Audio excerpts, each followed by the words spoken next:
Hello friends, good morning. तो आज again हम चैप्टर नंबर 9 करने वाले हैं। कल हमने 8th किया था और जैसा कि आप लोगों के भी एग्ज़ाम्स चल रहे हैं तो आपके लिए बहुत फ़ायदेमंद होगा। जस्ट आपको इसको रिवीजन करना है और आपके माइंड में बैठ जाना है, तो आप अच्छे से एग्ज़ाम्स में क्वेश्चन कर सकते हैं। ठीक है, तो ध्यान से अपना सुनिए इसको चैप्टर को और उसके बाद हमें सिर्फ आपको अपना ध्यान यहाँ रखना है। ठीक है, तो आज हम करेंगे चैप्टर नंबर 9 जहाँ पहिया है। ओके, तो इसके क्वेश्चन आंसर हम करने वाले हैं।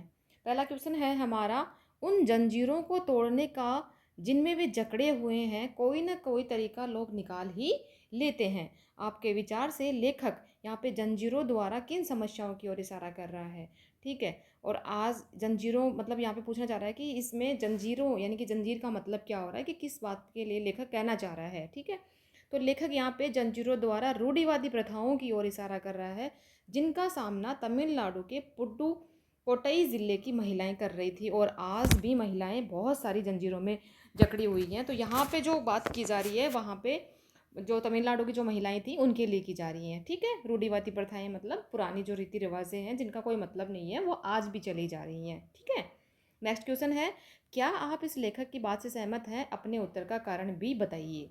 उन जंजीरों को तोड़ने का जिनमें वे जकड़े हुए हैं कोई ना कोई तरीका लोग निकाल ही लेते हैं। लेखक के इस कथन से हम सहमत हैं, क्योंकि मनुष्य स्वभावानुसार अधिक समय तक बंधनों में नहीं रह सकते। समाज द्वारा बनाई गई रूढ़ियाँ अपनी सीमाओं को लांघने लगें तो समाज में इसके विरुद्ध एक क्रांति अवश्य जन्म लेती है, जो इन रूढ़ियों के बंधनों को तोड़ डालती है। ठीक वैसे ही तमिलनाडु के पुडुकोट्टई गांव में हुआ है। महिलाओं ने अपनी स्वाधीनता व आज़ादी के लिए साइकिल चलाना आरंभ किया। इससे उनमें आत्मसम्मान जागा, खुशहाली बढ़ी और वे आत्मनिर्भर हो गई।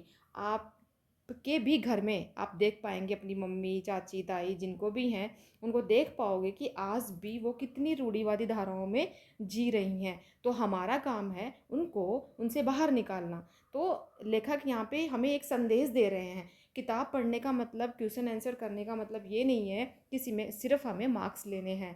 हिंदी एक ऐसी बुक है जिससे आप बहुत कुछ सीख सकते हो, बहुत कुछ सीख सकते हो अपने जीवन के बारे में।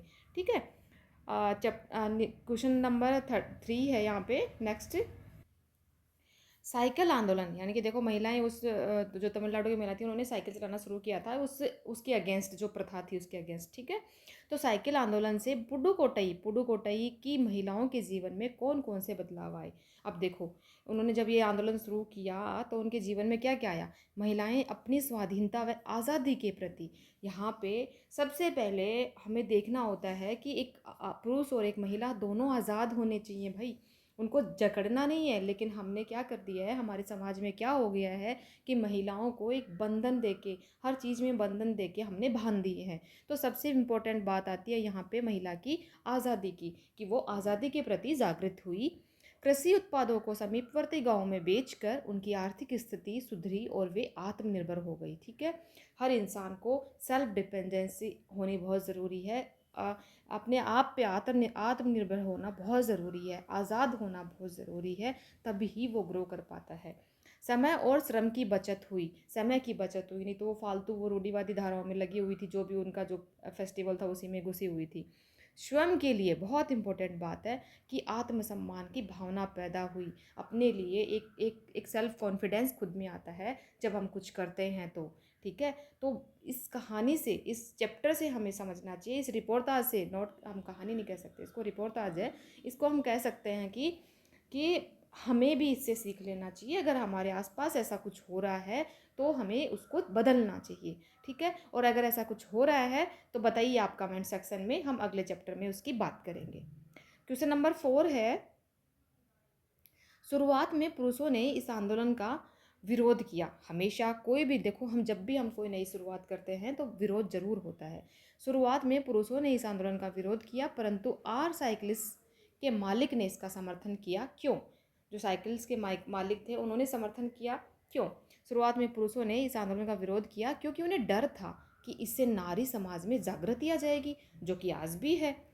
आर साइकिल्स के मालिक गांव के एकमात्र लेडीज साइकिल डीलर थे।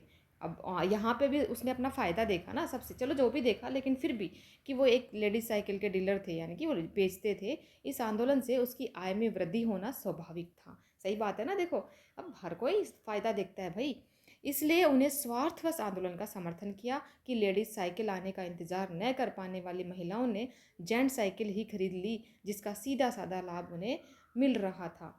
ठीक है, अब यहाँ पे फिर उन्होंने जब एक लेडीज साइकिल का आने का तो कौन वेट करेगा, तो उन्होंने जेंट साइकिल ही खरीदना शुरू कर दिया है।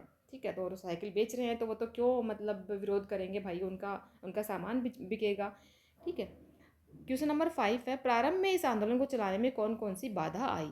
फातिमा ने जब इस आंदोलन की शुरुआत की थी तो उसे बहुत कठिनाइयों का सामना करना पड़ा। उसे लोगों की गंदी टिप्पणियां सुननी पड़ी। फातिमा मुस्लिम परिवार से थी जो बहुत ही रूढ़िवादी थी। उन्होंने उसके उत्साह को तोड़ने का प्रयास किया।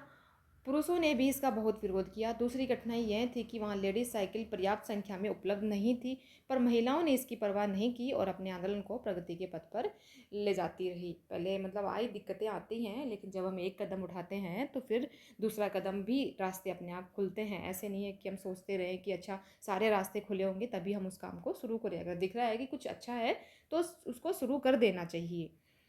6 नंबर क्वेश्चन है यहाँ पे, आपके विचार से लेखक ने इस पाठ का नाम जहाँ पहिया है क्यों रखा होगा। बताओ जरा कि जहाँ पहिया है, हाँ रिपोर्टाज है, इसका नाम ऐसा क्यों रखा।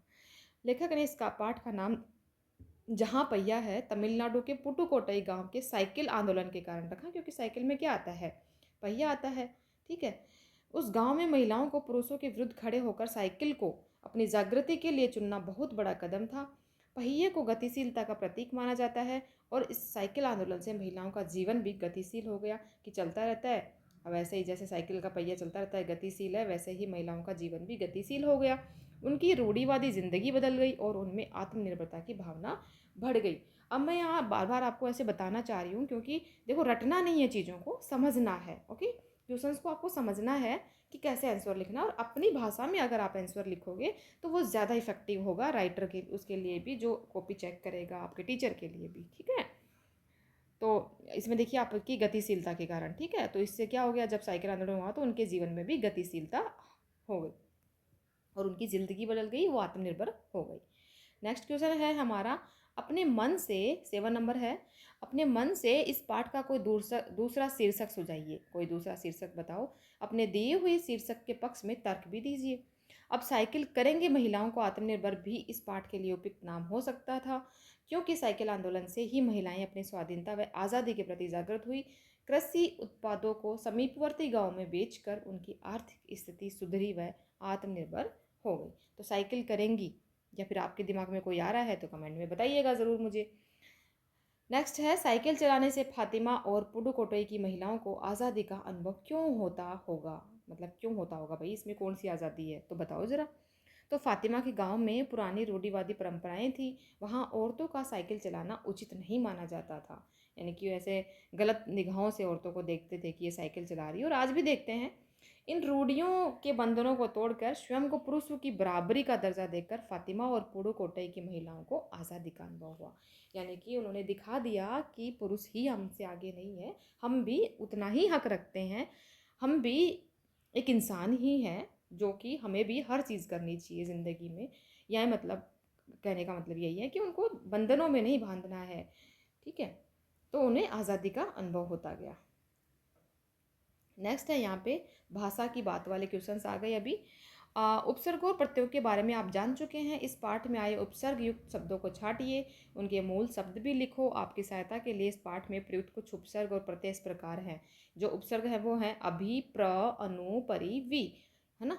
और इक वाला, ताना, ये क्या है, उपसर्ग हैं, इनमें लगा के करना है। ठीक है, तो अब प्रत्यय आ गए, और 1 मिनट, हाँ। तो पहले हम करेंगे उपसर्ग। उपसर्ग से बन गया, देखो अभी यहाँ पे दिया हुआ था पहला उपसर्ग ना, अभी, तो अभी से मान लगा के हमने क्या बना दिया यहाँ पे, अभिमान। ठीक है, प्र उपसर्ग आ गया। अब प्र से क्या बना दिया, प्रयत्न। अनु से अनुसरण, अनुचरण, हाँ, अनुगमन। ठीक है, परि से परिपक्व, परिपक्व।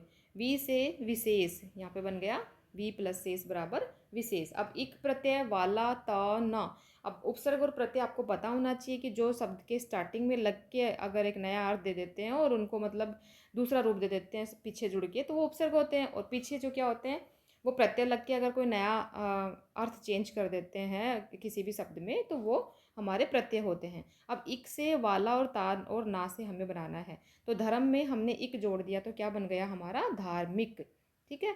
अब वाला तो किस्मत वाला। ठीक है, किस्मत से वाला लगा दिया तो क्या बन गया किस्मत वाला। यहाँ पे ता प्रत्यय है, ता में देखो सजीव हो गया और सजीव में हमने क्या लगा दिया ता प्रत्यय लगा दिया।